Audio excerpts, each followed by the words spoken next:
You're Brian Goodwin. God, poor kid.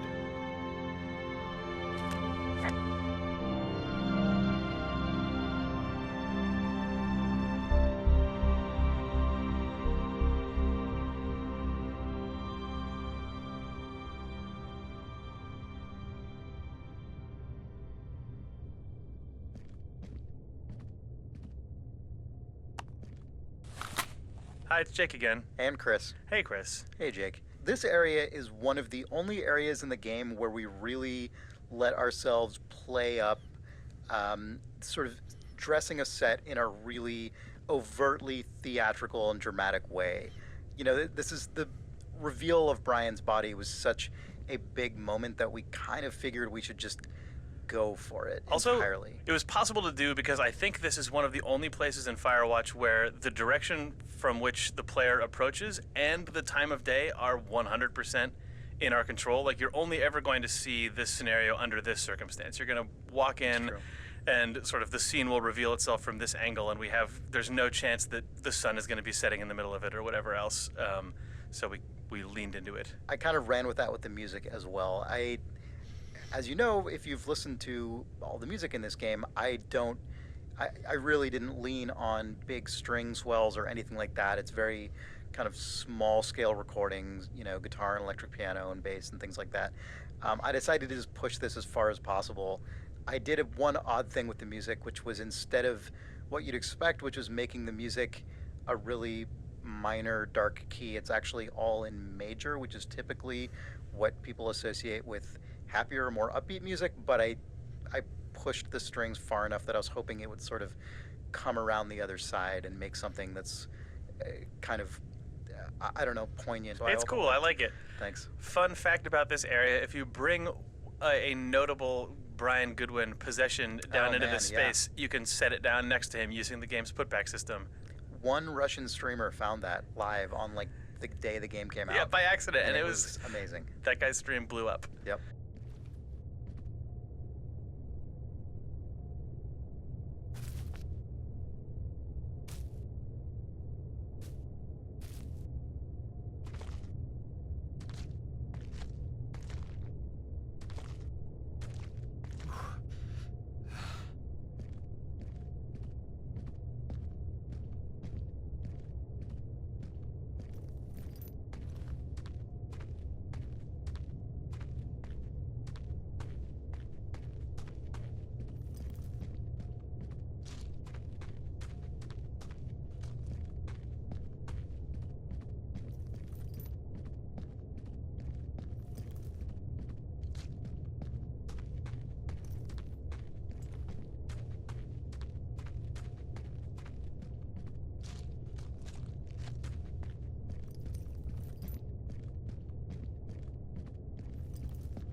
I came up with this character, Delilah, and then just thrust her upon you and said, you are going to be Delilah in this video game. I liked working with you on The Walking Dead. You were amazing as Katya.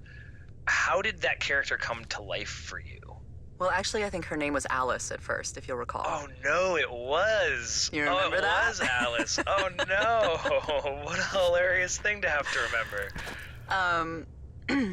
I remember getting that email from you about, hey, I'm writing a game, female protagonist, are you in? And I didn't even have to think twice about it. I knew whatever you're working on, whenever, throughout history and time, I will want to be a part of. But then you sent me the sides for Alice, and I got to read about this beautifully flawed but fun and self-engaged woman. And it's one of the things I love about the characters that you write is that they're actual people. They're not tropes. They're not stereotypes of anything.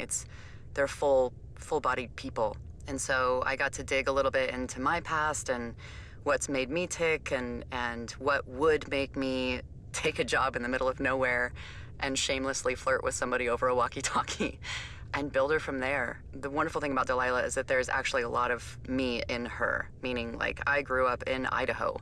There are a lot of mountains and wildfires and solitude and stuff like that. I left and I moved to Los Angeles and now I'm surrounded by concrete, but I kind of started out in the same place. I was integrating so much of the way you speak and the way you like tell a joke or laugh just back into the character. Do you feel like you had to create that stuff to be Delilah, or were you making a concerted effort to sort of like become her? I think it's a little bit of both. I am a bit of a smartass, and so a lot of the stuff that you wrote really lent itself to that. But you know, as we started getting into the puns, you know, wouldn't you liken to know and stuff like that, I was able to kind of sit back into this woman who just doesn't give a shit. You know, she's out there in the middle of nowhere and having fun because this is her life. And so having that freedom to just be an idiot, it was really freeing. It was a lot of fun.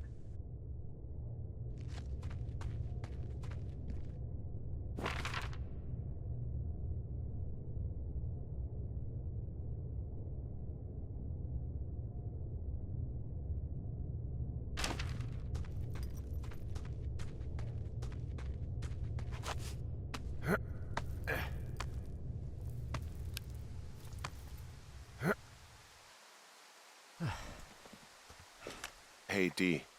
There you are. I've been worrying my ass off.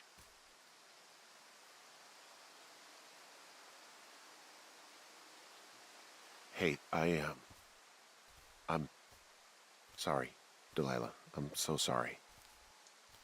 About what? You're freaking me out. He's in there. What are you saying, Henry? The only thing in the cave is Brian. He's dead. His body is in the cave, Delilah. You gotta be fucking kidding me. How does that... What? I don't... How? Climbing, I think, or made to look like a climbing accident. Mm-hmm.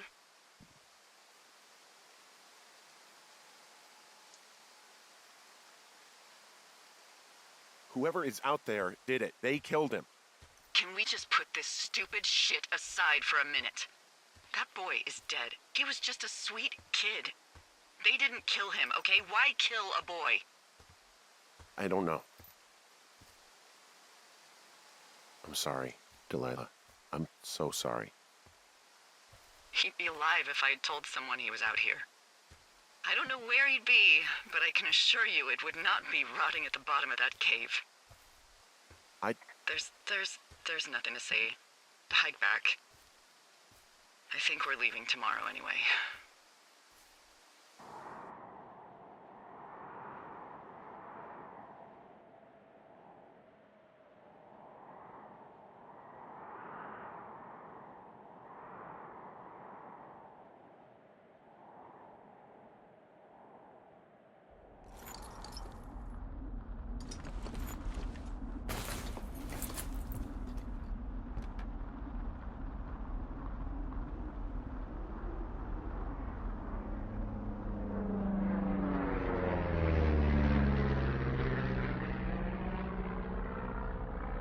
You see that plane? No, I was just busy packing up. Well, there's gonna be a lot more. The service says this thing is 2% contained. Well, is this the June fire or the site fire or... Well, the two fires merged into one unmitigated disaster. They're renaming it after my lookout. You about packed up? Shouldn't we talk for a sec, about things? About what? About what happened to Brian. I don't have much to say. I'm fine. I'm sad. I'm whatever. I keep thinking about him down there, and I just want to get far away from here. What can I do? We just have to wait for the helicopters. Okay. Until then, could you follow that signal? Maybe? Holy crap. Yeah, oh my god. We don't know what it is. It could be nothing. Yeah, it could also be whoever was listening to us, whoever made the tape. Okay.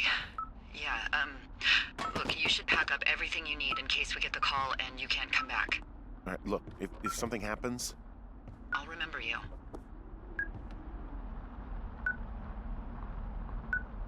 Oh, well, that's nice.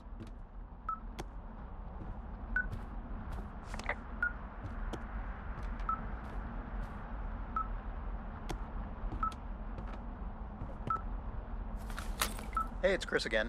Hey, this is Ollie again. Hey, Ollie. Hey, Chris. Where you are right now in the game represents by far the biggest change to sort of environmental ambience that we did in the whole game in terms of visuals and audio and everything else. It was just a totally different outdoor kind of vibe. Yeah, it was really important that the end of the game felt very sort of climactic and exciting. And for the style of this, we actually looked at first-person views of like real forest fighting that had been recorded in Australia, and it was so intense. And the thought of like trying to hit that, like the benchmark had been set, right? So we had to try and get something that captured that feeling. I think we were all surprised by how close it got in the end. Yeah, for sure. It was. I was really impressed. Yeah, it was amazing how close we got to the original vision, given without special casing any tools. Like the tools that we had enabled us to get this effect like very quickly, and it was something I'd been putting off for a long time because I was really scared of being able to deliver something that felt, exciting. And then I remember just bringing everyone into the room and going, guys, I think we got it. Yeah, I that's think we awesome. did it. Yeah. On the audio system, I did have to special case a bunch of stuff, but what ended up happening was, because of the needs of this day, I ended up redoing the way audio ambience worked for the whole game to be able to support dropping elements in and out, which ended up being really useful retroactively for the earlier days when I went back and changed those. So, yeah. Great.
what's your status?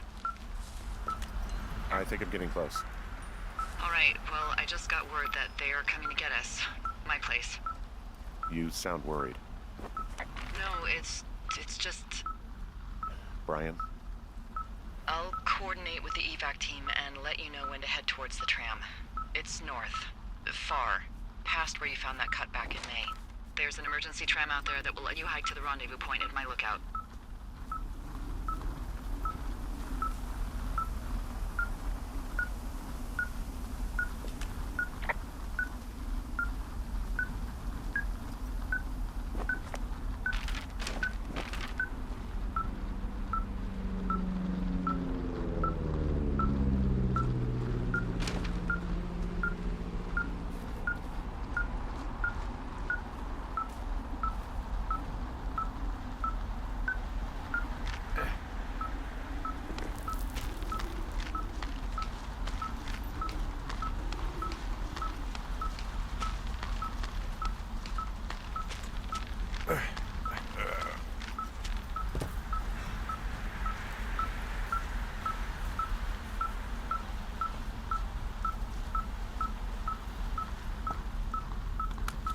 Coming up on the end here, Jake. It's true, we are. You are about to hear or have currently heard the voice of Ned Goodwin, which we didn't know we were going to put into the game for a long, long time until we played it. Because originally it was like a note he left you. We went back and forth early on, too. There was a moment, I think, where we said maybe one of the last conversations you'll have is with Ned Goodwin himself, who's off in the woods. Maybe you'll pick up the radio in his tower.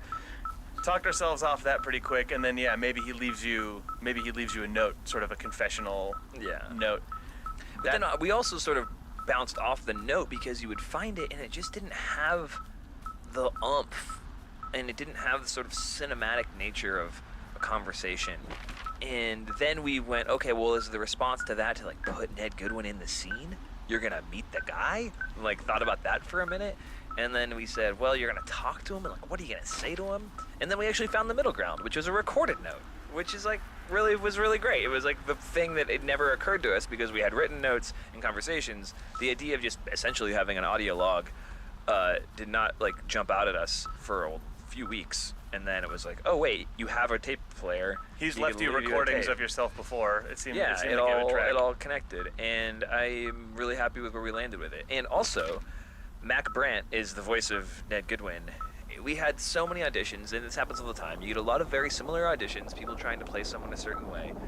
And then Mac put a little bit of a, like, kind of an East Coast accent on it, and just... I remember not being sure about it at first, but you and Chris pushed for Mac, and I'm really glad that we did. Yeah, he was just a titan. He did this such is a great job. A weird, goofy detail of just the sorts of things that you imagine in your head, but Goodwin leaving you this tape has meant that for me, my mental image of Ned Goodwin is that he has no one to talk to, but that like when he left the Shoshone, it was like with a backpack full of just tapes that he's recorded to himself, which obviously doesn't exist and the game doesn't say that, but now like the existence of that tape just painted that strange character detail into my brain. Now that it's on his commentary is definitely purely canon.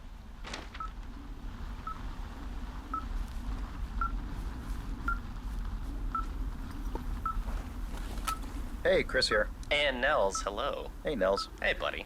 So you probably just went to Goodwin's bunker and got the message from him and learned about what happened and uncovered a huge part of the story. But as it turns out, you actually don't have to go there at all. Not in the least. The only thing you actually have to do to kind of keep the game going is listen to that cassette he leaves you. Right. After you snatch that cassette, there's kind of that dangling rope. But you can just never climb up that rope. Mm-hmm. You can just kind of be like, I'm going to evacuate now. Goodbye. The only reason that's the case is because we literally could not think of any good, reasonable, convincing excuse to force you to go up there. Yeah. One of the big challenges in this game, from a design standpoint, was that it's one big connected world, and there are a lot of times where we just can't really force you to go somewhere and do a thing. Or if we did, it would just be absolutely terrible. Like, we could technically allow you to walk all the way over to Delilah's evacuation tram. You get there and she says, oh, we're not ready to go yet. and then you would have to like walk all the way back to where you were, then climb around Goodwin's bunker, and then magically she says, "Oh, it is actually time to go now," and that would be awful.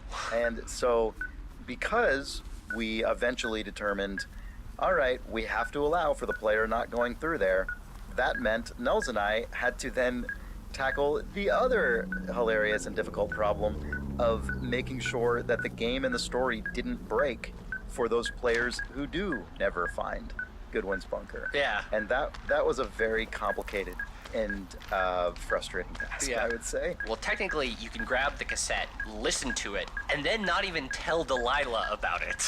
Yeah, there are a lot of different states you can be, conversation states you can be in between getting that tape and getting to Delilah's tower. There's anywhere from only getting the bare minimum conversations because you already exhausted most of it at Goodwin's bunker, all the way up to needing all of that stuff to be recapped on the way because you didn't actually go to the place. Yeah. And we had to make sure that all of those possible player sort of actions and combinations of actions all worked and all made for a logical game where the story actually concluded and information didn't just magically appear out of nowhere. Yeah, there were so many different permutations of it. It's like, okay, we'd finally, like, hog tie one of them, and then one of us would be playing the game and be like, but wait, what if you don't do this? Then we have to be like, ugh, okay, so what do we do if you do this, but not that, but this? Okay, do we have that one covered? And then you go this direction rather than that direction. Right, because that's the other thing is, like, walking through Delilah's, there are so many different paths you could technically take. We had to like slap down just like 15 different triggers probably to just catch all the different, like, went this way but then looped over that way. It was a horrible mess. Good times. Firewatch. Someone left a rope for me to climb up. I'm down near the lake. How do you know it's for you? There's a tracking collar tied to it. Someone was leading me here. And there's another tape. Oh my God, Henry.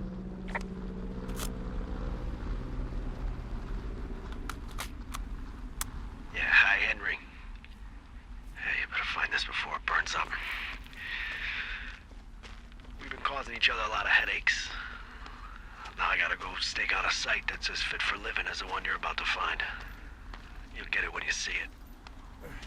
You can't blame me for keeping an eye on you. Not after bumping into you back in May.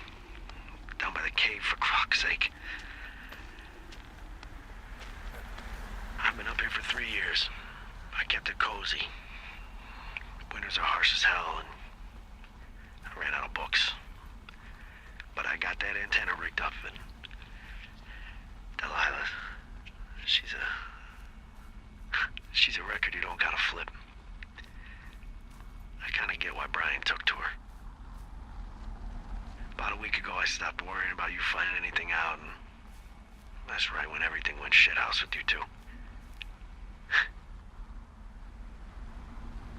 You guys don't know anything about having kids, all right? Nobody knows nothing. It ain't Andy and Opie walking down a lake to fish every afternoon. It ain't Mayberry. But you gotta know I didn't kill him. All right, we were climbing. I was teaching him. Brian was uneducated in the way to do anything. He just fucking didn't sink his anchor the right way. You know, I thought about going back, having to answer questions, and having to get him put in the ground, and I didn't see the point. Don't come looking for me. Sorry about your wife. We found the surveillance operation. Okay, what does that mean? What is it? It was Ned Goodwin. He was the one listening to us, just him. Ned Goodwin. He made the tape? Yeah. He's gone. He's deeper into the Shoshone. He doesn't want anyone to know he's out here. Because he killed Brian. Because he killed his fucking son. You need to get back here. They say the helicopters are making rounds. Okay.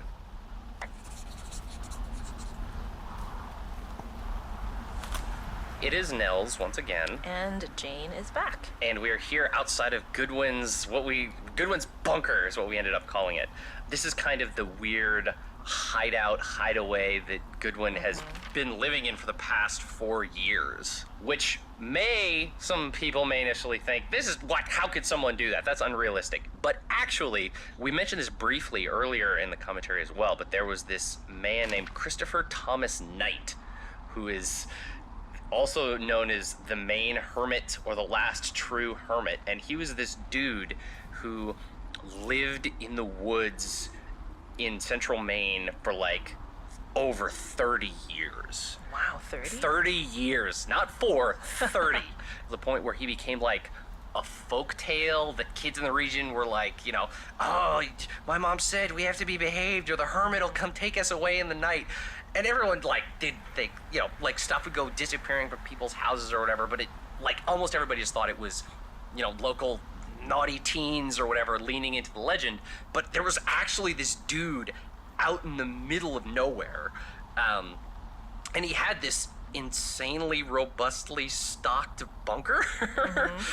There's this great GQ piece all about it that had diagrams of how he set up his bunker and where his different supplies were, and that was a major inspiration for this area. Part of why he could survive for so long was that he would keep raiding nearby homes and campsites, to get his supplies, and then he would hide all his trash basically in these trash holes, I guess. So when we were designing this space, I was told, just look at this article and diagram for some inspiration, and just make sure to have piles of trash around.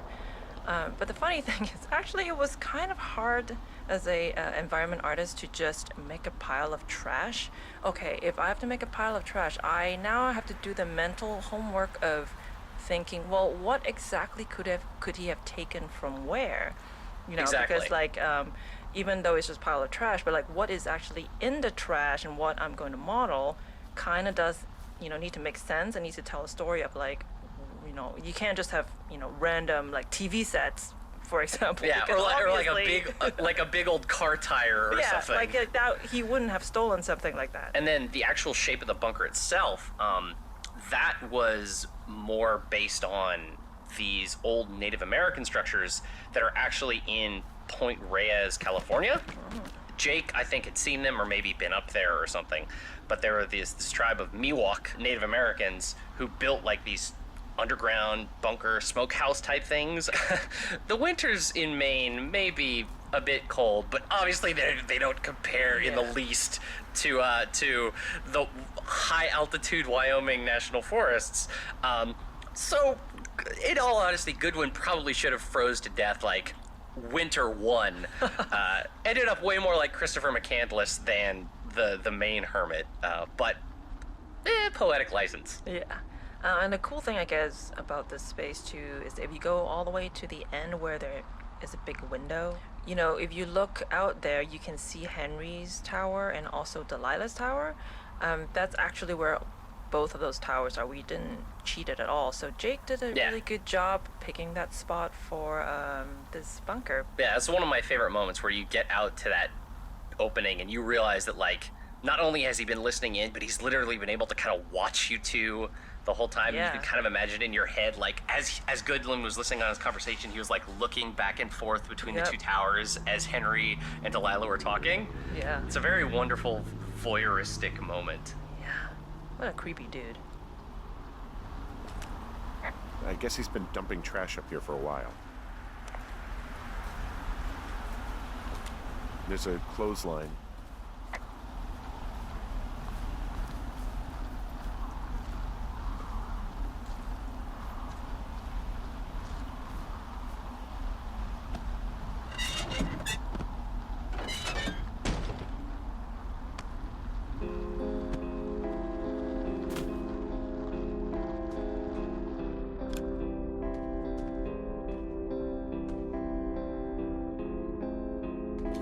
He wrote down everything he did to us.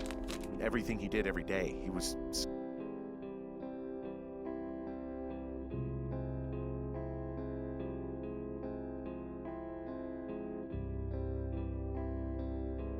scared shitless. I bet.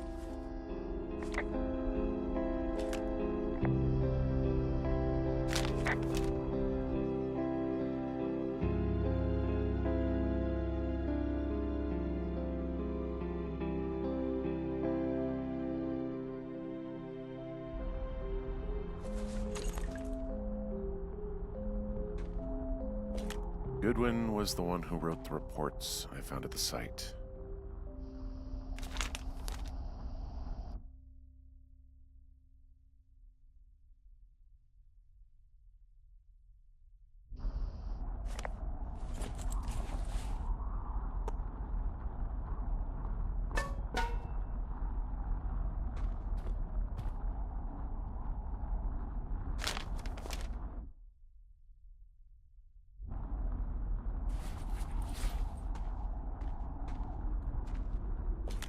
You should see some of the stuff he was working on. I guess he had a lot of time on his hands. This boombox looks familiar. From the girls. Yeah.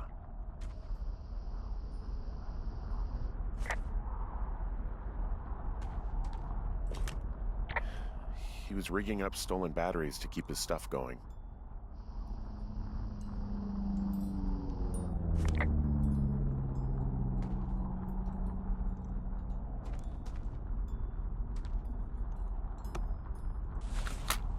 Hi, Chris. Hey, Sean. So we are here in Ned Goodwin's survival bunker. Mm-hmm. Something you'll notice, dear player, is all of his journalistic writings and logs are all over the walls, and you may or may not have read them. And you may or may not have read them because Firewatch isn't really a game that makes you passively digest written materials, like a game like Gone Home, or a game that tells all of its story through logs and journals you find around the world.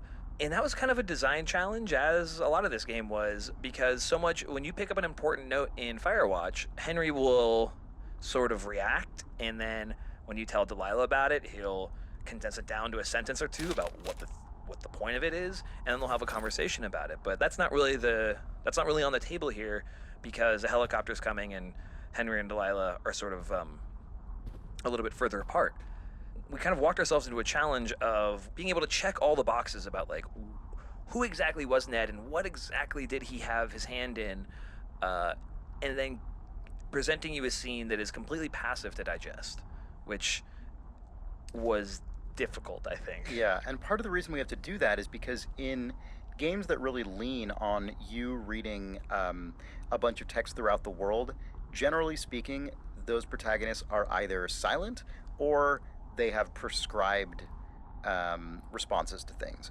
Our game is all the dialogue really is contingent on your choices, and so we can't assume you actually read all the words on the page. We basically had to make a call for each note whether, okay, we're just going to let this player read it or not, or we're making the call that Henry explicitly read it in the fiction and he will state its contents or make explicit acknowledgement of the useful information inside of it. And we just had to, and it just didn't, as you say, just in Goodwin's bunker, it didn't seem to make sense to require all of that. So we basically said, okay, regardless of what Henry does, we have to allow for the player to absorb all this stuff, and we will put all the information in the story there. It's all there if you want to read it. You don't technically have to.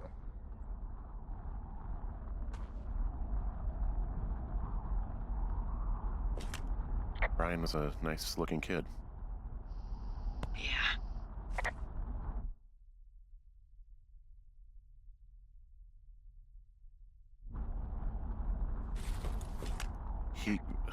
God.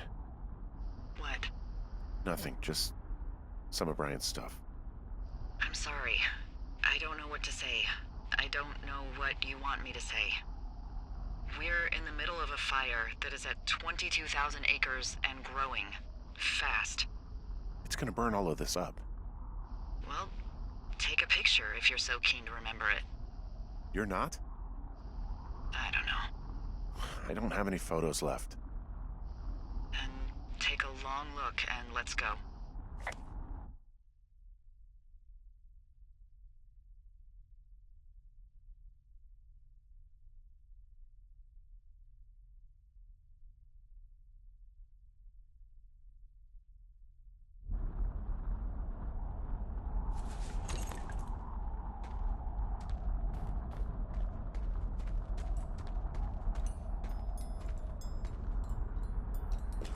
He's got a radio base station up here.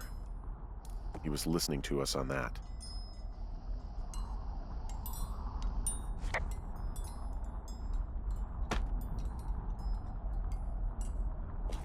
He had quite the view.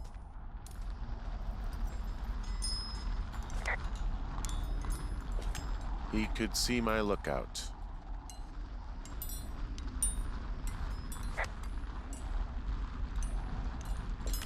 He could see both of our towers. Yours too.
I know I should be relieved.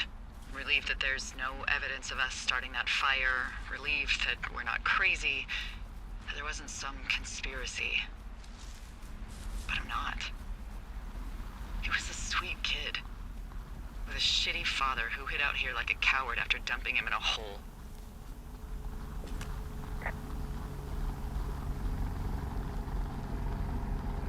I think that Ned loved him. He still had his photo, you know? I don't want to hear it. He obviously didn't want to forget him. He just didn't know what to do. Henry, not knowing what to do isn't okay. When you're supposed to look after someone, You figure it out. Yes. And Ned Goodwin is a shithead who is incapable of figuring anything out. I'm sorry. God, it would have been so easy to tell the truth and have him sent home. I can't stop thinking about it. You didn't do anything wrong. You said it yourself. It was Ned's job to look after him. Yes, I did. And now I've got to decide whether I tell people that he's down there so they can retrieve the body or not. And if I do, I'm going to be asked about Ned Goodwin. D? Oh, fuck. Is that a helicopter? Yeah, hold on. Hey. No, there's one more. Yes, here, yeah. Yeah, he's coming. Okay, 1 second. Hey, they're here, but they're making rounds. They'll come back. I think I'm gonna go with them.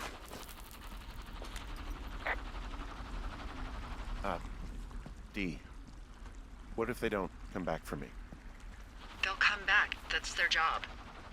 Just what if we missed something about, something, I don't know. Henry, you're tired. There's nothing big going on. They'll come back for you.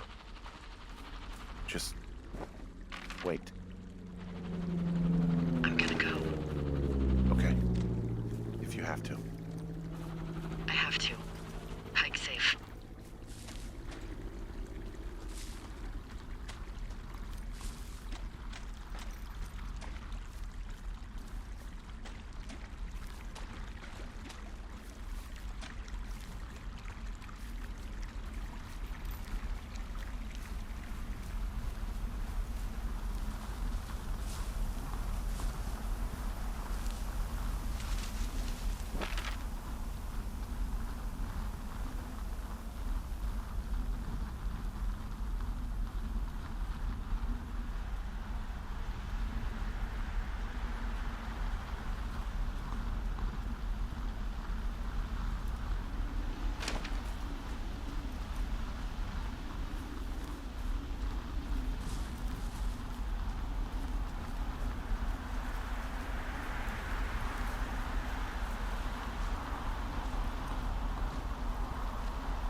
So, Rich, as you know, we struggled so hard to find you, to find the voice of Henry. And I was here all along. We're just right there in the valley, waiting for us. And you were discovered, basically, not discovered, but contacted via Twitter. Those two things are synonymous. Yeah. It's interesting to me because I don't think I knew who Henry was until you read for the character. And then I went like, oh, of course. Did you feel like you had to bring something out of the ordinary to him or something created, or was it more of an amalgam of the words on the page and who you are as a person? I think the latter more than the former. I mean, I think that Henry and I differ chiefly in that I would probably classify him as an introvert and I would classify myself as an extrovert.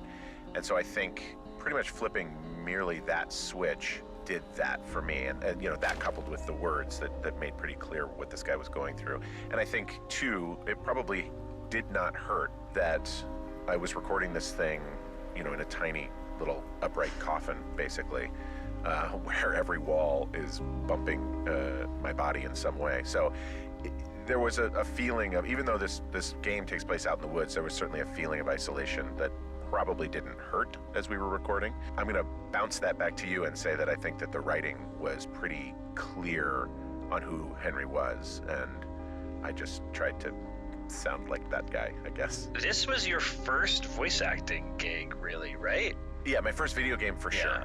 This came right at a time when I was trying to get into voiceover. Does the type of work that is so different than being on stage or on camera, does it fulfill you in the same way? Do you find is it tickle sort of a different pleasure sensor in your brain, or?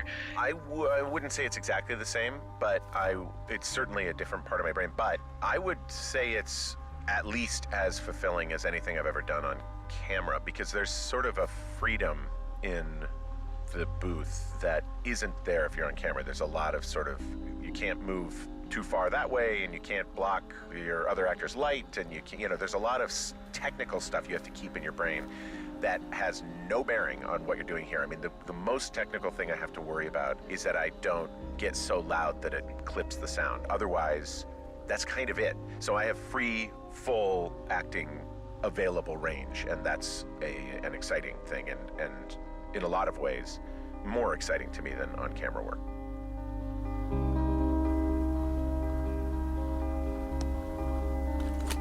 Hey, Chris. Hey, Sean. I don't know about you, but I get a lot of email and tweets about people really, really wanting Delilah to be in the tower at the end of the game. I hear about that a fair amount myself. And I am really, really happy with the performances of Rich and Sissy here in the canyon when she says there's a helicopter here and it's ready for me to get on it. Yeah, me too. And if you're wondering why we ended up making the creative decision we made, there's sort of two things that I know Chris and I spoke a lot about. One is Delilah is simply not the type of person to wait for anyone. And Chris did a really good job with me just sort of painting a portrait of her emotional state and what it would feel like to be waiting for this guy to show up after a really, really tragic thing has happened and then just sit in this tower and wait for a helicopter, thinking about this dead kid and how like messed up their entire summer had been. Yeah. And the you dread you of wrote having to that do almost like directly. Yeah, into the and that's game. what I did. You basically painted that portrait for me, and I went, oh, well, she's just gonna say that. Yeah. Like, I don't want to like sit here in the shadow of a dead boy. Mm-hmm. And I went like, yep, all right, thank you for giving me that. And then alternatively, Henry's wanted nothing more than to be made to feel better over the past 5-10 years of his life. Definitely the past 5, definitely the past 1. And that feeling of disappointment that you feel when you open the door and she's not there, even though you ask her to stay, and you can hear how badly Henry wants her to stay in Rich's performance and in his voice. I wanted that feeling to go into the player, that level of disappointment. And then for some players to think, man, but how disappointed would I really be if I was him? And obviously we can't make you think that stuff, but if we do, then I feel like the story has been successful in communicating the sort of the emotional payload that it set out to provide. So, there you go. Hey, I'm at the evac spot near the ravine. Delilah, are you there? Delilah?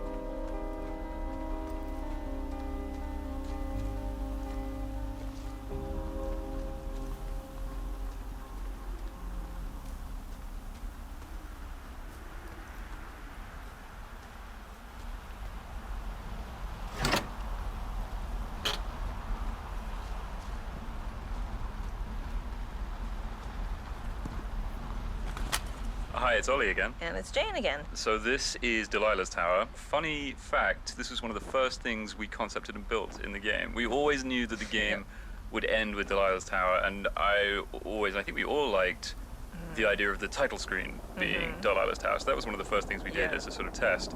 But it wasn't until closer to the end of the game that we really thought about what Delilah's Tower would be like on the inside. Yeah. And by that point, we kind of, we were very well acquainted with all sorts of towers.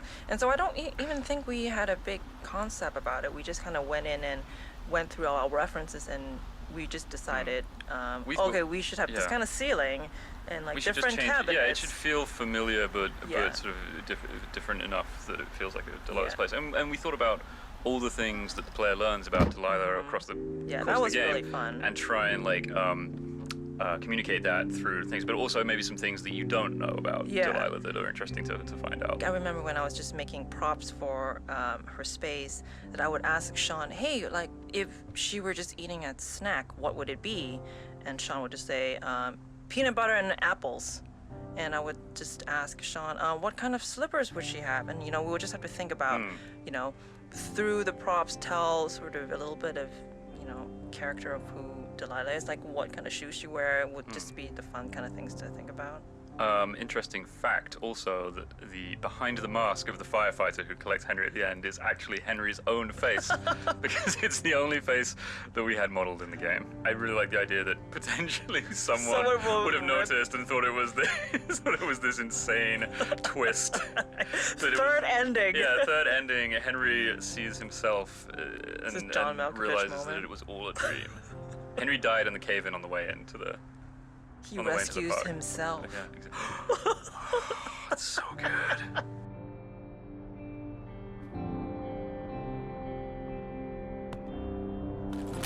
Hey, Chris. Hey, Sean. It's the last scene of the game. Yeah, this took some getting.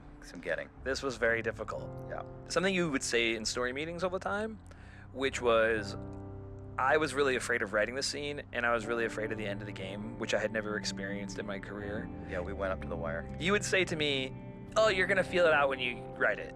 And you would say that, you're sort of like, and you'll figure that out on the page when you're working, when we were trying to really talk about the beats of this last scene.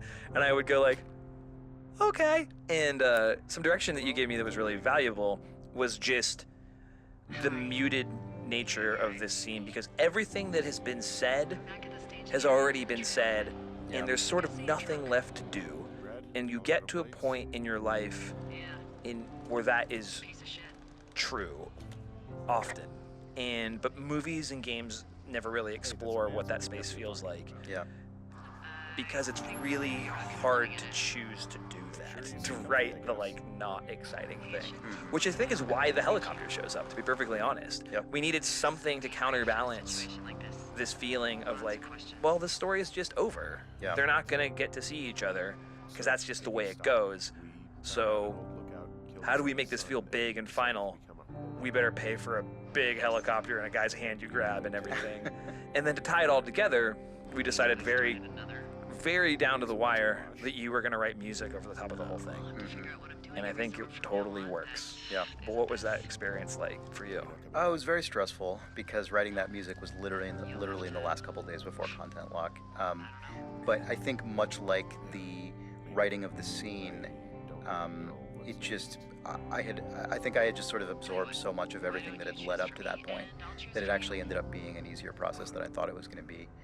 As for the ending as a whole, I mean, we talked through how this game was going to end so many times, and on a literal plot level, it actually changed a fair amount in terms of how the mystery gets resolved.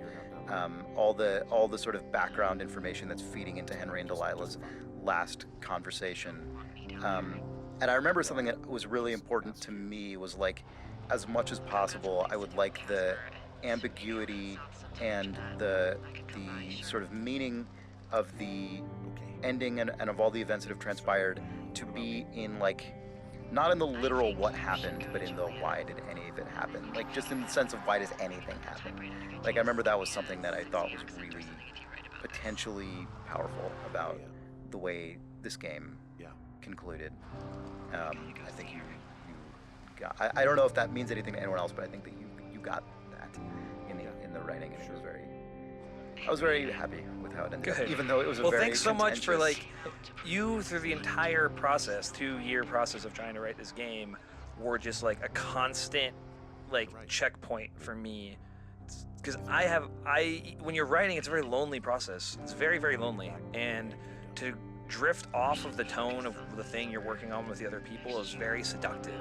Hey guys, we're doing this totally new, different thing. This scene happens a totally different way now because I had a brilliant idea last night. Yeah, that happened a bunch of times. Yeah, that that is a very easy thing to do, but I always felt like you